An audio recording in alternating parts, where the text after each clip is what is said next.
10, 9, 8, 7, 6, 5, 4, 3, 2, Manchester 1, United have 0. reached the promised land. Yes, everybody, how are we doing? Sam here. Yeah, I'm live. I'm on time today, not an hour delay, and it is Friday. How are we all doing? Happy Friday, everybody. It's been sunny in England all week, and I think it's actually going to be sunny today and tomorrow. Normally, when it's sunny during the week, it gets a bit rainy towards the weekend when you've actually got time off work, but not this time. But here, how are we doing all?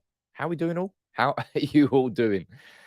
I'm here to talk about Erik Ten Hag again. I'm here to talk about Maurizio Pochettino again. It is the story. Of course, it's the story with Manchester United right now. And after the excitement of Erik Ten Hag being interviewed by the club, maybe there's a little bit of trepidation here. And let's be honest, this is what Manchester United do, isn't it? Let's not be surprised, okay? Old habits die hard, right? That's how the saying goes. And United are dithering. Are United dithering? I think that might be slightly unfair. But look, I'm going to run through the whole story with you and we'll discuss it in the comments. As always, throughout this entire stream, you let me know where you're watching from. I'll try and give you a shout out. Today's map day. So we're going to get a few of you, more of you back on the map. We're going to be speaking about, this is exciting, a new contract for Bruno Fernandes. I'm looking forward to having that discussion in the comments. We're going to be speaking about the internationals last night. Unlucky if you're Italian this morning. Knocked out. They're not going to be in the World Cup because they lost to North Macedonia. Jeez. Who's down in the comments, though? Let's see what we've got. We have got, oh, dear, too many people watching. I can't even. Stephen Carr, you're watching from Cali, 2:34 in the morning. Big up to you, my friend. Good morning to you, Sashi. Good morning to you, Robin Williams. Good morning to you. Good evening to you, Matt Frost. As always, we've got T, we've got Josh, we've got Ton. How you doing there, bud? Watching from Singapore, Atticus. Watching from Ohio. Good morning to you, my friend. Well, very much good morning to you. Hey, let's go. Let's talk. As I said, the excitement really sort of bubbled to the surface when news came out after Tuesday morning, was it? That the news came out that Ten Hag had been interviewed by Manchester United. Now, for so many of us, as Gary Neville's poll showed that he did on Twitter, like 80% of United fans on that poll wanted Ten Hag in as manager. And I think if we're looking at the comments here on United People's TV, I think that's a fair split. I'd say we're about 80-20 here as well in support of Ten Hag being manager. Now, what's the latest? I touched on this yesterday. The fact that Ten Hag has spoken to 2 other clubs.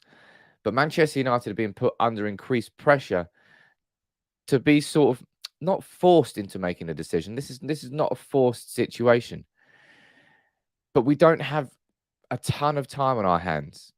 I said like 2-3 days ago, I was like, isn't it nice to how United have got a bit of a free run at Ten Hag? And then like less than 48 hours later, that's not the case. And you're watching from the middle of a car park on a retail park. Screw shopping. There are some things more important. And that's what I'm saying. Commitment to you, my friend. Absolutely. Josh, you're saying about Italy going out makes me feel way worse about England losing the Euro 2020 final. Wish I hadn't mentioned that. Kind of like bank that to the back of my mind. Compartmentalization. But look, let's speak about what the latest is on this Ten Hag situation. This is from Chris Wheeler from the Daily Mail. And then we're going to move on to Mark Ogden from ESPN and the situation with not only Ten Hag, but as I said, we can't ignore the Poch situation. If I here on United People's TV had sort of not done that video on Poch, if I dismissed the idea of Poch, if I dismissed the Poch conversation every time it came up, it wouldn't be right of me. It wouldn't be fair and it wouldn't be balanced. And that's what I try and be here on United People's TV, even though my opinion does swing towards Erik Ten Hag. All right. You know that. You know that by now. Let's run through the story, eh? So this is from the Daily Mail saying Manchester United are under growing pressure to make a decision on their new manager, with top targets Erik Ten Hag and Poch both attracting interest from across Europe.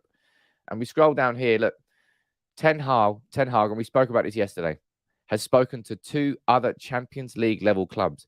And now that's one thing that we have to remember here when we're talking about Ten Hag and we're talking about Poch.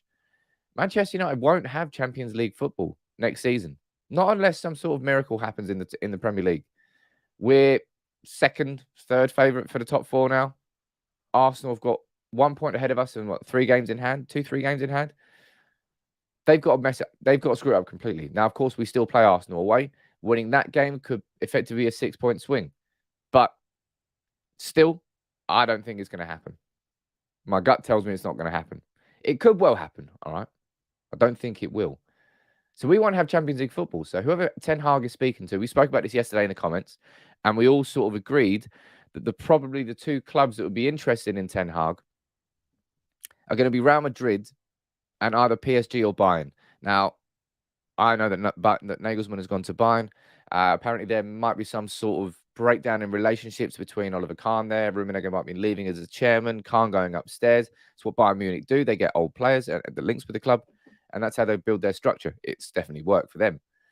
And I'd be worried if Bayern came in with Ten Hag. I'd be massively worried. I don't think United would really have a chance, right? And as Gungshi says down here in the comments, you're right.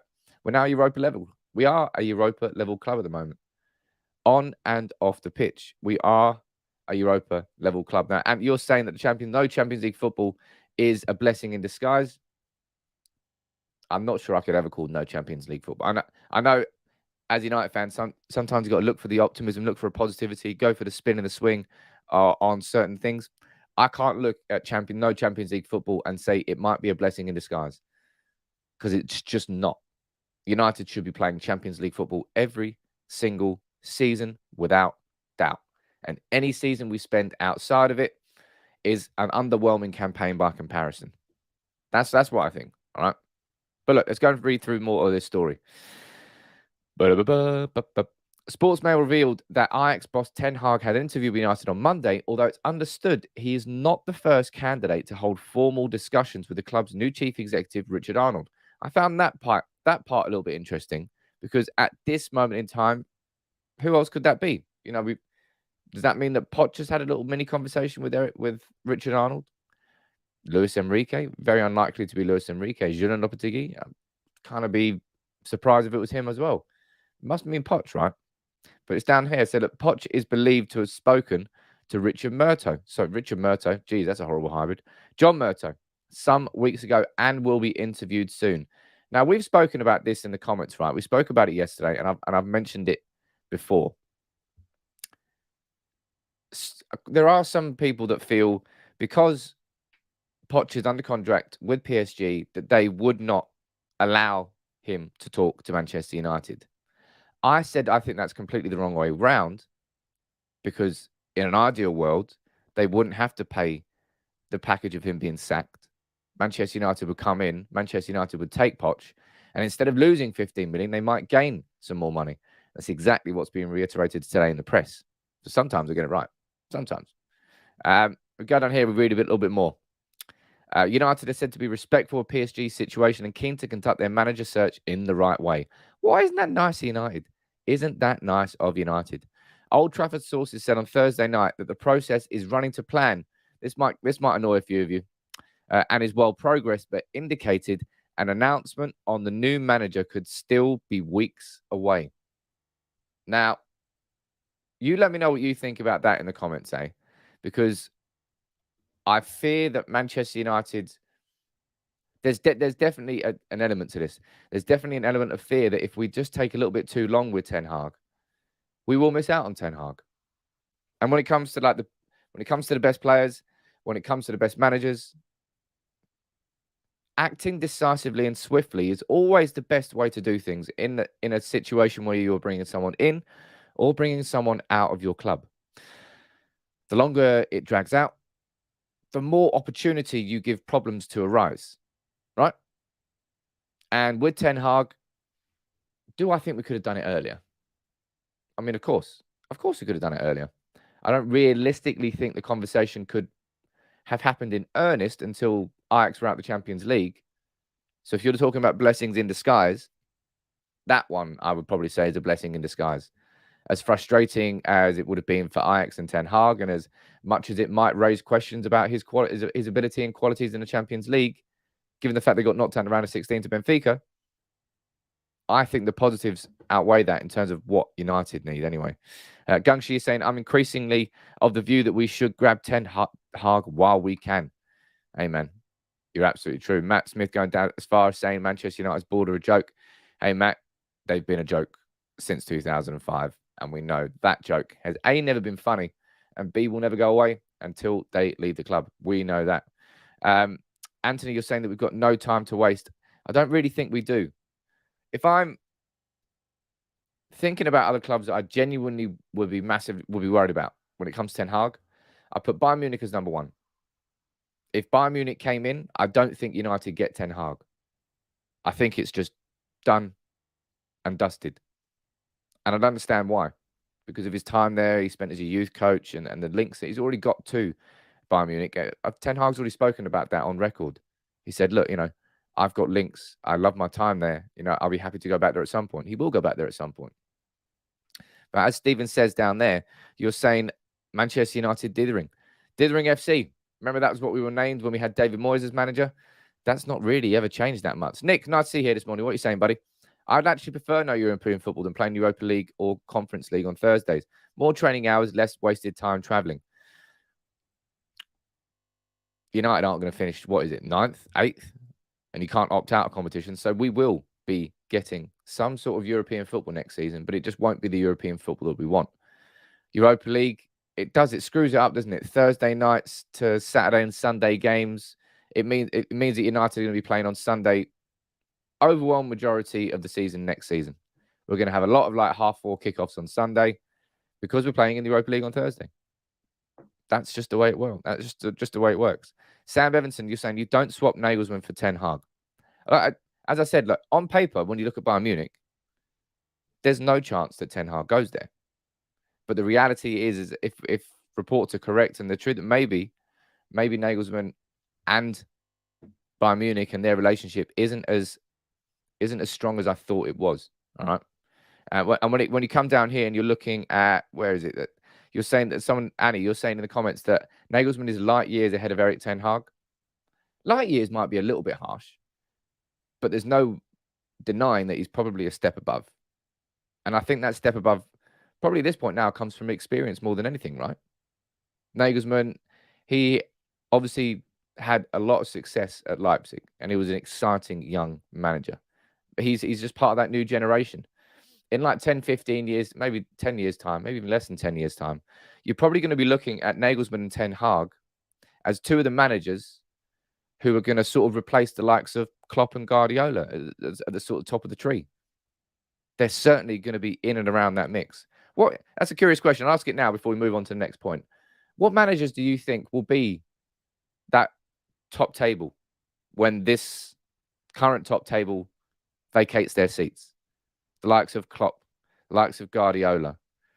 Who else are you throwing in there?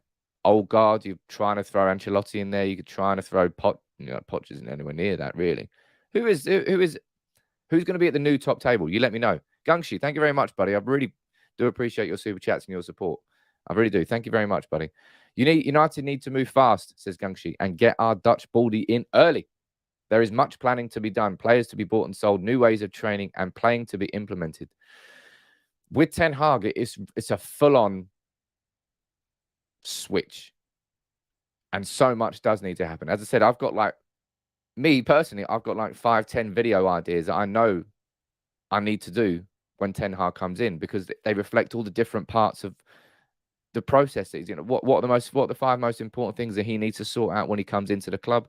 What are his training methods? What needs to change inside Carrington? What needs to change in terms of the staff at Manchester United? What needs to change in terms of the players at Manchester United? Who then gets a contract extension? Every conversation switches and changes from when Ten Hag comes in. So the earlier we get that done, the better.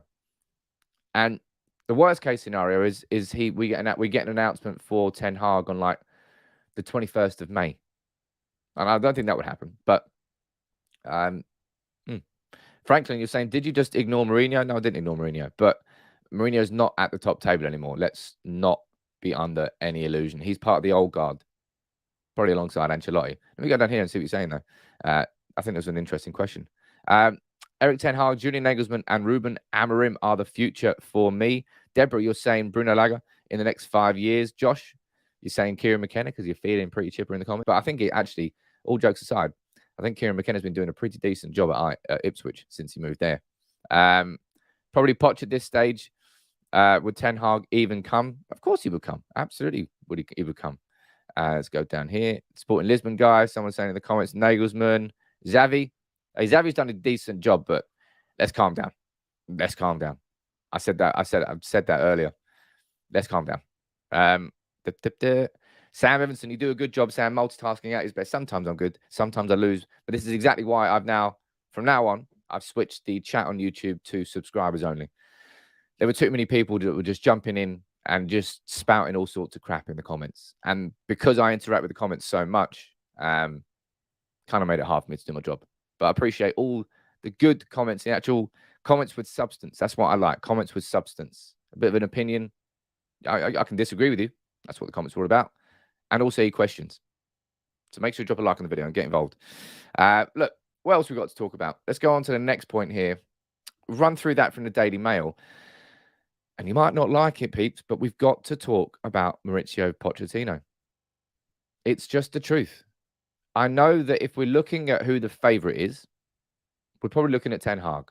If we're looking at the favourite among the fans, we're looking at Ten Hag. But Poch is absolutely a possibility. Now, this is the latest from Mark Ogden from ESPN. It's Mark Ogden. Mark Ogden, I'll always remember this. Mark Ogden was the journalist, I believe, who broke the story that Fergie was going to retire. Back in those days, he had clearly very strong links to sources inside Manchester United. I'm not sure that sort of relates now. I think he's part of, if you're looking at old guard with managers and new guard, I would say the old guard of journalists, the likes of Neil Custis, the likes of Mark Ogden, they've been sort of superseded by new journalists who have stronger sources. Sam, I really appreciate this, buddy. Also, fantastic name. What a bloke. Fellow Sam supporting the channel. I appreciate that. Look, I like Poch, all right? I just want to go on record now and saying I like Poch. I think Poch is a good manager. I think he could come to Manchester United and do a pretty damn good job. And I would not in any way, shape or form be upset if it was Poch. But I also think it would be better if it was Ten Hag. I've always mentioned that too. Now, look, this is the latest on Poch. PSG in flux as Poch awaits next move. Poch could be forced to wait until the end of the season to learn his fate from PSG due to the prospect of wholesale changes at the club. And we go down here and let's read a bit of what this says. Manchester United's interest in speaking to Poch as a potential replacement for Solskjaer has complicated the situation, with sources telling ESPN that PSG would rather force Manchester United to pay a sizable compensation fee for his services than allow him to move to Old Trafford for free if his contract in Paris is terminated first. What do you think about this? We spoke about this before. Right now, PSG are in a situation where if they sack Poch, they've got to pay in the region of 15 to 20 million. And if they sack Poch and Manchester United want to bring him in, we then get him for free. Open door, in walks Poch. Man United pay nothing. PSG pay 15 to 20 million. Situation number two, PSG allow Manchester United to talk to Poch with the intention of building a relationship there. Therefore, with the intention of forcing Manchester United to at least partly pay that compensation package that they don't want to pay. And T's right down here in the comments saying, shout out to the mod squad for keeping the house clean. Big up to all of you mods that have all been helping and supporting the channel grow. And here's to the next 6 months. Because I tell you what, if we've got a Baldy in, Anyway, back to it. Poch will still be good though.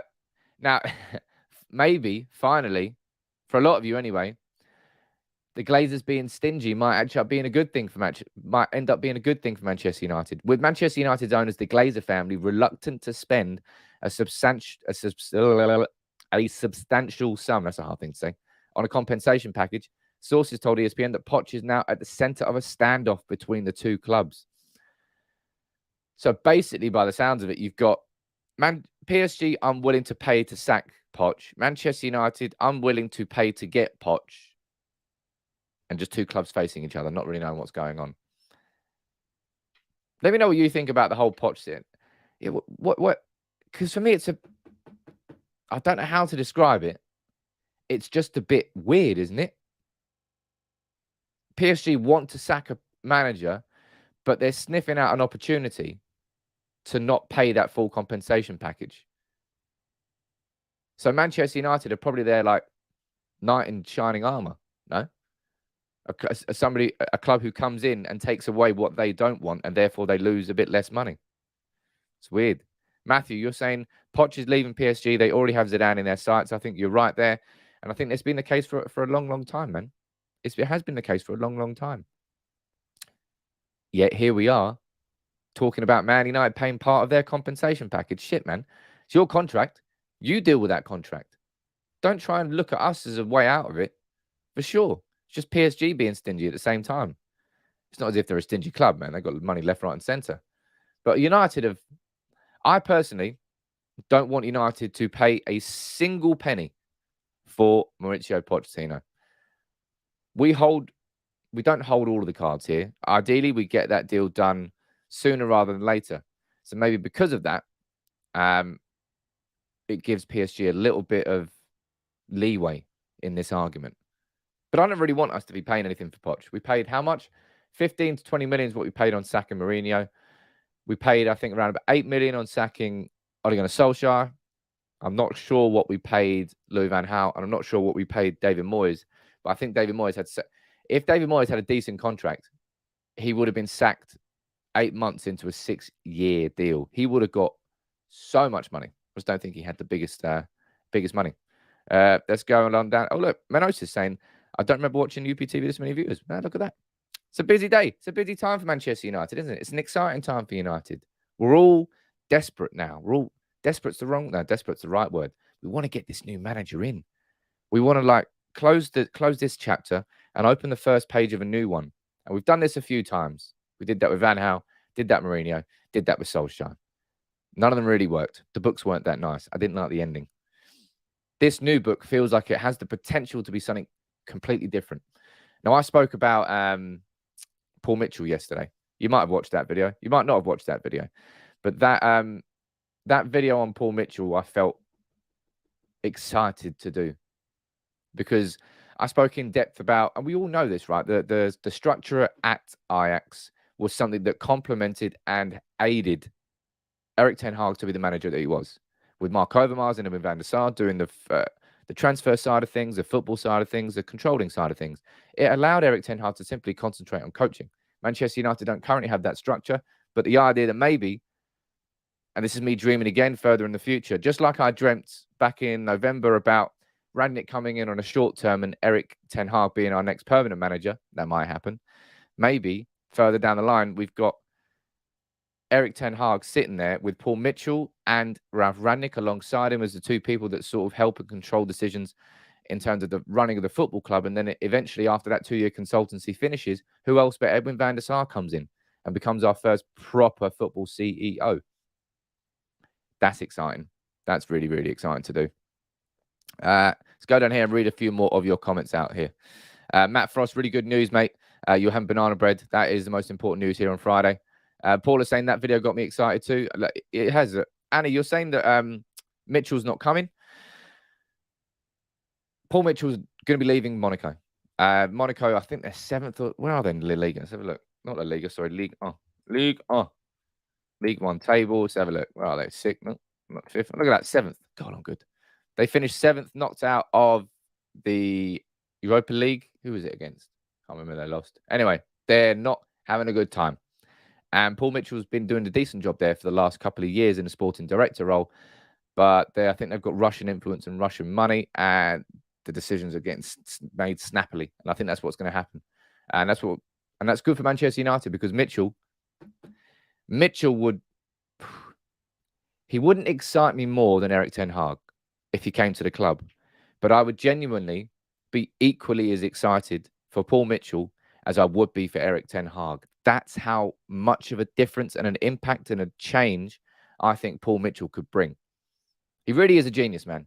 If you're looking at his track record, honestly, go over and watch it. If you get the time today, take 10 minutes out and watch it. His track record for signings is phenomenal. Whether it's bringing Toby Alderweireld in on a loan at Southampton, whether it's buying Dusan Tadic, whether it's buying Sadio Mane for Southampton, whether it's going to Spurs and bringing in Heung-min Son, whether it's going and bringing in Kieran Trippier for 4 million from Burnley, whether it's going in and bringing in Alderweireld from Southampton. Actually, no, there's only a season on loan for Atletico. Or go to Leipzig, where he signed Christopher Nkunku. He signed Amadou Haidara. There's a long list of hits that he's had in transfer windows. And Manchester United, we've just got a long list of misses with the occasional hit. But the majority misses. We need to change that. Our hit ratio has to go up significantly for us to manage the transfer market better. It's not about going for just those Ed Woodward type signings. Those ones where you don't really need a scout to sign them because they're the best players in those positions. We need someone who's got a bit smarter, who's a little bit smarter in understanding that market. And I don't think there's many better available than Paul Mitchell.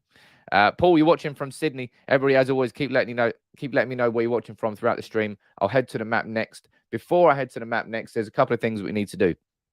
First of all, drop a like on the video and subscribe. Come on, people. It's Friday. Get that sweet Friday vibes. Second of all, I want to speak about Harry Maguire.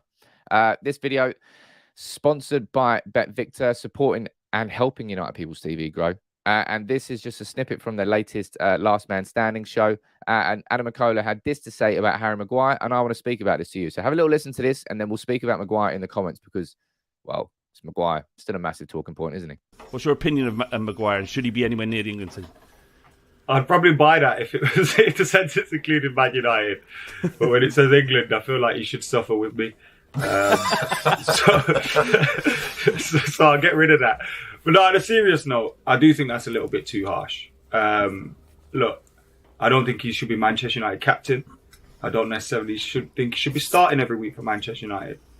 But one of the things he has been is he's been pretty good for England. And when I take away, I think one of the big problems for him at Manchester United is the fact that he's the captain.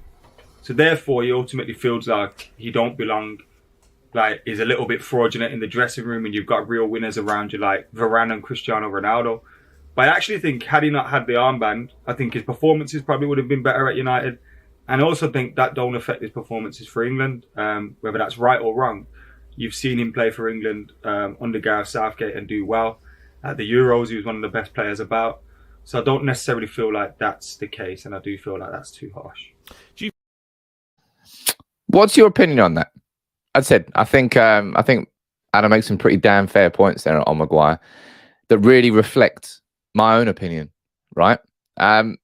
Maguire for England is a different player to Maguire for United.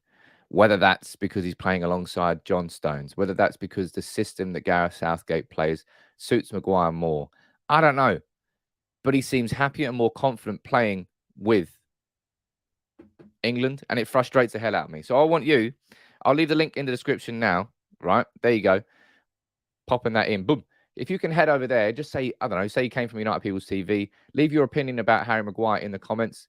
Everything you do there to engage and support that will help United People's TV. So big up to all of you, and thank you very much for that lovely little ad break. Ben Winson, how you doing here, buddy? What do we think of Woolston and De Gea's comment? I don't know what that comment is, buddy. If you can actually let me know that.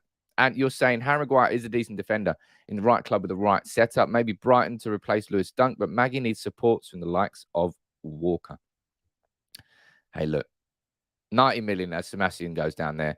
The price tag wasn't his fault. And I don't think it's fair to ever really use the price tag against a player. I think he should be stripped of captaincy. I don't think Manchester United will sell him because we won't be able to sell him for a good enough price. Whatever it is going to be a loss, and it'll be a significant loss if we try and shift him now anyway. Maguire will stay at United. I don't think he should be starting every week for United. I don't think he should be United's captain. And I do agree with McCullough that has been a problem. And had he not had that armband, it might have been slightly different. Who knows? But someone else who could definitely cope with having the armband on, right? This bad boy. This came out yesterday from Fabrizio Romano. Manchester United are getting closer to extending Bruno Fernandes's contract. Breakthrough in the negotiations happened last week. The agreement is now at the final stages. Manchester United want to keep him as a key player for the future. Now, what's your immediate reaction to that? What's your thoughts on Bruno Fernandes? Me, I am buzzing. I'm absolutely buzzing. Bruno Fernandes has been nothing short of phenomenal. Yeah, I'm going to go phenomenal since he signed. Yeah, he's had I'd say his form's dipped in the last couple of months, a bit like Manchester United have dipped in the last couple of months. But anybody who tries to overly criticize Bruno Fernandes, for me, just shows a massive lack of awareness of where your scorn and hate should be going towards inside this club. Yes, he sometimes, a lot of the time, can be very frustrating to watch, right? There are definitely things that he needs to improve in his game. At the age of 27, how much of that is going to change? I don't particularly know. But anybody who's trying to isolate Bruno Fernandes as a problem at the club, I don't get it. I don't get it. Let me go down here and see what you're thinking in the comments. Perhaps you're saying he whines too much. Maybe that should change, perhaps. I think that's part of the culture of Portuguese football, and it's just it's ingrained into him as a footballer now. I don't think that's going to change. Bruno's a no-brainer. I'm concerned about our wage structure at the same time.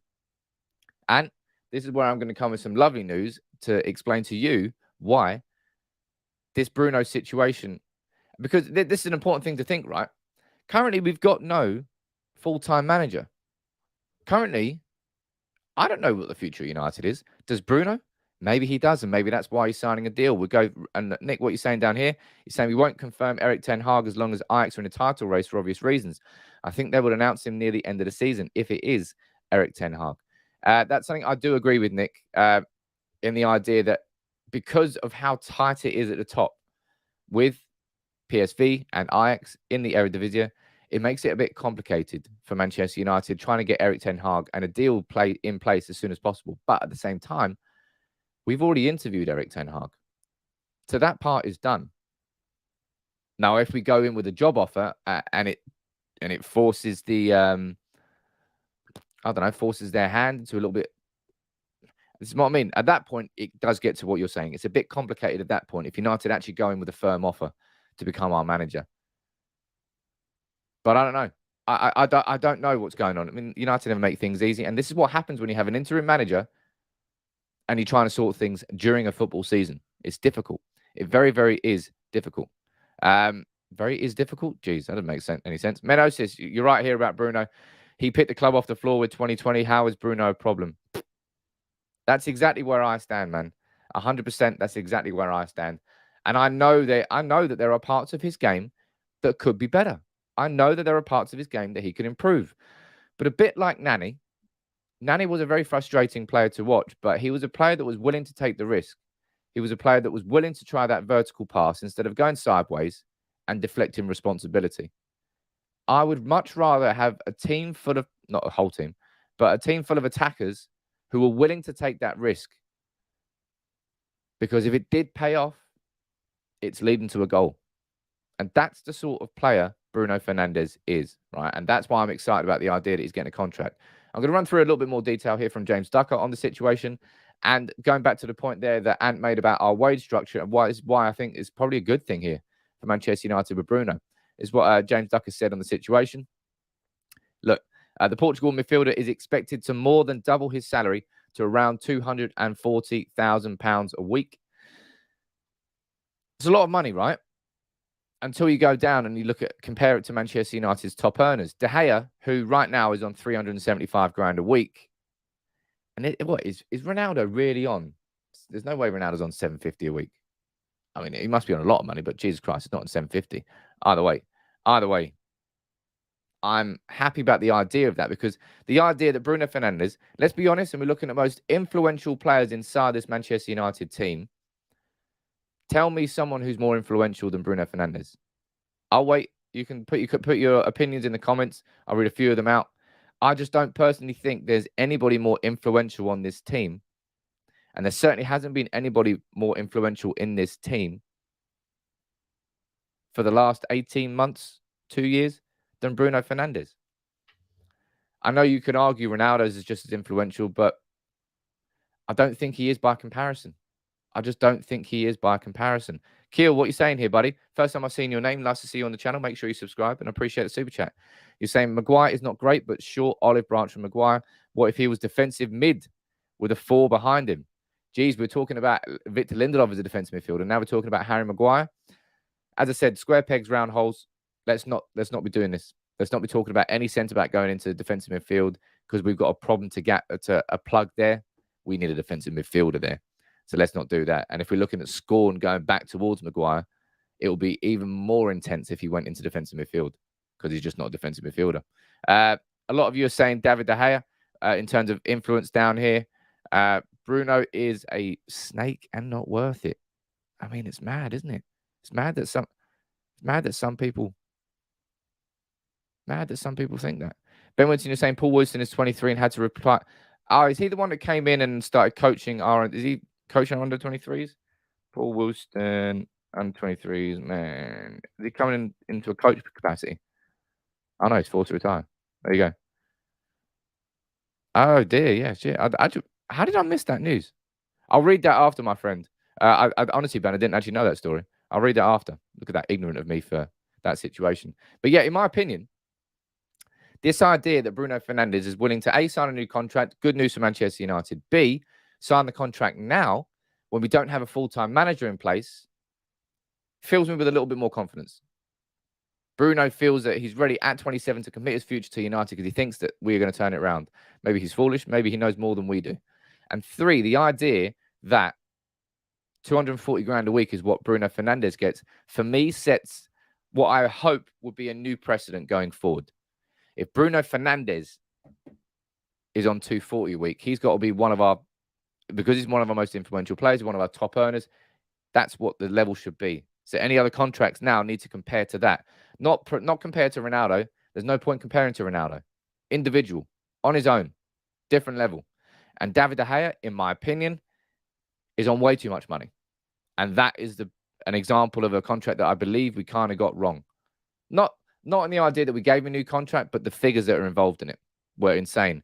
And I think that was around about the time when it was sort of like we were signing Pogba, we were signing Ibrahimovic on big money, we were signing Sanchez, and they were the times when David De Gea was negotiating his contract. So because of the overinflated money that was going around, David De Gea got an overinflated contract. Yeah, look, Salah has asked for 250 a week at Liverpool and refused. Salah wants 400k. I think he wants probably parity towards what Cristiano Ronaldo is getting at Manchester United. That's why Liverpool haven't been able to tie him down to a new deal. But the fact that they are offering Salah 250 a week goes to show you that your top earners at your club should be earning around about that. And I hope that this marks the start of something better and different with our contracts. Too often at Manchester United over the last few years, players have been given bumper contracts that they did not deserve, that they did not earn. And it's made our wage structure ridiculous. Our wage bill, is it still the highest in the Premier League? It's one of the highest, if not the highest in the Premier League. And it's not reflective of the team that we've got for it. Simple there. Charles, you're saying, Sam, whoever thinks Bruno doesn't deserve a new contract is ungrateful. Yes, it's true that his form has dipped, but it's true about the entire team. Yeah, I would say players are normally reflective of the team. The team's dipped, so is Bruno. But Bruno had that ability and came in January. I'll remember it, man. I remember it. When he came in, I was like, oh. When he came in and just dragging us off the floor, almost single-handedly. The boost that we got after he came in was ridiculous. I'll tell you what, though. It is Friday. So let's have a quick break for a minute here. 2 or 3 of you, or everybody actually, let me know where you're watching from, and I'll try and add some new spots onto the map. What we've got on the map here so far, we've got everywhere. We need a few from sort of like Central Northern America up there. Need quite a few more in Canada. We need quite a few more here for Northern Africa, if you're up there. What about Central Asia? I think it's called Central Asia. Although, any Turkmenistan, Uzbekistan? What was I watching? Anybody ever watched Dark Tourist? Dark Tourist is good. Watch that on Netflix. Been watching that on Netflix this week. Be nice. Let me see where you're watching from. Hey, look at that. I don't think we got one on there. I don't care. You're going on anyway. Suva. Oh, no. Where has he gone? There you go. You're watching from Greece, Athens. On you go, sir. Let's get Greece on the map. Athens. Boom. Welcome aboard. I love Greek food. Who doesn't love Greek food, eh? Anthony Farr, member for 6 months. You've got the sweet green and gold badge. Lovely. Look, happy birthday to you, Asan. I hope you're not lying. Greenland. Jonas. Wow, that's cool. Have we got anyone from Greenland? No, Greenland. Hell yeah. How do I say that? Sissimut? Pronounce that right. Well, you're not in the hospital. Wow, from Greenland. What's it like living in Greenland? Apart from the obvious freezing. Wicked. Right, let's get one more on the map. Got Long Island, New York. We've already got you on the map. Who else we got? We've got, oh, there you go. That looks pretty cool. Riyadh. I don't remember having anybody on here from Trinidad. On you go, sir. San Fernando. Why am I singing so much these days? Well, attempting to sing anyway. San Fernando in Trinidad. On you go, sir. Wicked. So that's Trinidad, that's Greece, and that's Greenland added to the map today. That's cool. There's loads more of you watching. I'll give some more shout outs here. No more going on the map though. Got Marwan watching from Cape Town in South Africa. Shashank from India. Who else we got? We've got Emmanuel watching from Lagos in Nigeria. Varjan watching from Sweden. Bernard watching from Ghana. Lovely. Mwanje watching from Tokyo in Japan. I honestly love to go from Japan. Ian White watching from Iraq. Hello, how you doing, Ian? And we've got Calvin watching from Malaysia. Lots of you. Hey, look, honestly, always puts a big smile on my face at this point, looking around. And look at that map. I'd love to put that on, like a map on the wall at some point. Look how many reds around the world there are, just all dotted around. Each and every one of these pins has been from a different viewer somewhere at different points at United People's TV. It always puts a big smile on my face to see how big the community is and how widespread it is all around the world. It's wicked. I always do appreciate that. Drop a like on the video, as always. And if you're new here, make sure you subscribe to United People's TV. I'd love to have you as part of the community. Like Asan here. Happy birthday to you, Asan. Happy birthday to everyone. Happy birthday to you, buddy. Let me know where you're watching from. Not sure whether you just told me, but lovely to have you on board as a member. If anybody wants to join as a member, I've got some new competitions that are going to be launching soon. Honestly, I promise soon on YouTube and Facebook. So make sure on Facebook, there's a little link in the description of this video. Same on YouTube. Love to have you on board as a member. But look, if we're talking about people who've got big smiles on their faces, look at these two lads. Victor Lindelof and Anthony Elanga, a huge smile on their face after Sweden beat Czech Republic 1-0 in their World Cup playoff qualifier yesterday after extra time. Victor Lindelof playing the full 120 minutes and Elanga making his international debut with Sweden. Big up to you, Anthony. Isn't it nice? It's nice. It's great. I love watching the growth of a player. And Anthony Elanga's had an excellent breakthrough season at Manchester United, and he's been rewarded by making his international debut there with Sweden. Big up to you, Anthony, and I can't wait to see what goes on next. Look, someone else, big smile on their face. Asan, it's not just your birthday today. It is also Jadon Sancho's birthday. Happy birthday, Jadon Sancho. You know what's mad about Jadon Sancho? He's 22. He's just turned 22. It feels like we've been watching, we have. Feels like we've been watching Jadon Sancho already for years. That's how early he broke through. That's how early he went to Dortmund, and that's how early he's done things. But Jadon Sancho's only 22. So happy birthday to Asan and happy birthday to Jadon Sancho. And that's exciting as hell. Imagine that. Everything that we've seen so far with Jadon, he's still only 22 years old. He could absolutely grow into becoming a Manchester United great. When watching him this season, how exciting has it been to watch Jadon Sancho in action? Player of the month for February, up for the award in March as well, I think he is. Love the guy. Absolutely love the guy, man. It's going to be exciting. Going to be great seeing what comes next for him. And I hope it happens under Erik Ten Hag. And definitely, if we're looking at players that will thrive in a Ten Hag system again, I thought that he would thrive under Rangnick, and he has. I think Jadon Sancho is just good enough that he can basically thrive under any manager. You think we will get Ten Hag? I hope we'll get Ten Hag, Adam. All right, that's my gut. I hope so. I hope so. But look, I'll give you 1 or 2 minutes. If anybody's got any questions that I haven't answered, you fire them in the comments. I'll try and answer them as much as I possibly can. And at some point soon, I know I keep saying this, but genuinely I do mean it. Going to be launching like an Ask Me Anything, a weekly Q&A session that we'll have with members only, I think. I want to start launching some members only content, giving more back to the members that have helped the channel grow to this point. And I'm looking forward to doing that. But can you dance the Anthony Elanga song? Mate, it's 10 o'clock. I can't be doing any dancing like that. I'll do it at some point, though. But look, we spoke about the latest on Ten Hag and the latest on Poch. If I was going back up here, just to get this article back up and on the screen for you. Oh, my God, Daily Mail. So many damn adverts on their website. It is insane. But there we go. Manchester United under growing pressure to make a decision on Ten Hag. We know that, right? Well, I thought we kind of had a free run at Ten Hag, and all of a sudden now there's 2 other clubs, European clubs at Champions League level, that want him. So Man United, man, we've got to be making a move and a decision with Ten Hag. As Nick said previously in the comments, Ajax being in a title race probably confuses it a little bit, it convolutes the process, makes it a little bit more difficult. Yes, it does, but United have just got to be decisive here. Get the interviews done. If we're going to be interviewing Poch, interview him. If we're going to be interviewing Luis Enrique, try and interview him. The same goes for Lopetegui. Waste no time. All right? Let's move fast. Let's move quick. Let's move on. My favourite position on a team says I love central midfielders. I love watching like a Paul Scholes, a Michael Carrick, a Roy Keane. I love watching midfielders who can control a game of football. I think they're the most gifted because they have to have their head. You know that Paul Scholes flick he was with his neck. He always knew where people were constantly because you're surrounded by players. I love watching central midfielders play. Simon Dawson watching from Milan in Italy. How you doing there, buddy? Do I think Paul Pogba will stay at United? Asked Ali. No, I think Paul Pogba's career ends at Manchester. Well, Manchester United career ends this season. I think Paul will go on to be an excellent player elsewhere. I do not think he will be at Manchester United anymore. Ernest with a terrible idea saying that I should be Manchester United's advisor. My God, I don't want to take Manchester United further down into the mud.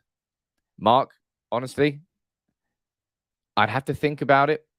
I'd go for Erik Ten Hag, but I would also say both of them would be equal. I would be equally as excited by both of them. If they came in together, my word, we'd actually start operating as a football club. We really would operate as a football club. I knew someone would mention this, and I knew someone would mention it. I'm surprised it took this long.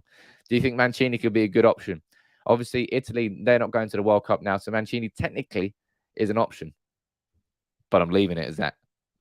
No to Mancini. Absolutely no to Mancini. A couple of you asking that in the comments. Growing up, Robson 7 was my hero. Mate, Robson, for those who are old of the older generation, he really was Captain Marvel. He really was that player that sort of embodied everything. And he was that player that sort of took us from the late 80s into the early 90s. And that transitional period, he was crucial for that. Absolutely crucial for that. We're talking about leading by example in terms of Bruno Fernandes dragging the club off the floor. Brian Robson was definitely massively responsible for the standards improving at Manchester United to the point where we could win the Premier League in '93. Let's go down there and read a few more of your comments. You're 44 today. It's an excellent age, mate. Excellent age. You're twice as good as Jadon Sancho. That's what I would say. But look, I'll wrap it up today. Oh, yeah, a couple of you mentioning Gareth Bale in the comments. That free kick that Bale scored. Sorry, I just blew into the mic. But yeah, Gareth Bale, excellent from him yesterday. I say thank you very much for joining me all week on these live streams. Maybe I'll come. If there's breaking news this weekend, you know where to come. I'm looking forward and getting excited by the idea of these breaking news ones about Ten Hag that are coming. But look, I'm going to do another video later today. I'm hopefully going to be speaking to our second favorite German, Guido, at some point. I don't know when. Let me see. Yep. So I'll speak to him soon, see what his opinion is on everything, maybe get some insight from Ralph Radnick's side of things. But thank you very much, everybody, for having a great stream this morning. Thank you all for your comments. Go and enjoy the sunshine. Go and have a barbecue. I want a barbecue. I love barbecues. Anyway, big up. Have a good weekend.